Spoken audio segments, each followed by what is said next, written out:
In this video, I'm going to show you how to enable Google Authentication in Firebase. Now, the first thing you have to do, you want to go to your Firebase console, and then you want to click on the project where you want to enable it. So I'm going to go to this app I have over here. It's just a demo sample app. And then you want to go to the left over here, hover over security, and then click on authentication. Now, whenever you do this here, for the first time, you're going to have to click on the Get Started button.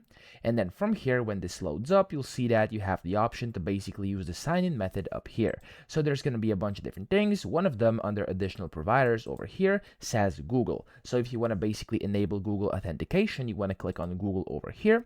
Then you have to enable it by toggling this switch over here. There's going to be a project name, and then support email for project should be selected. I'm going to select my email and click on Save. Now, whenever you do this is going to start loading for a few seconds. It could load like for 10-20 seconds maybe, and whenever that's done, you'll see that you've successfully enabled Google Authentication in Firebase. There we go, it says status enabled, and that's really all you have to do. So I hope this video helped you out. If it did, please subscribe to the channel and help me out as well.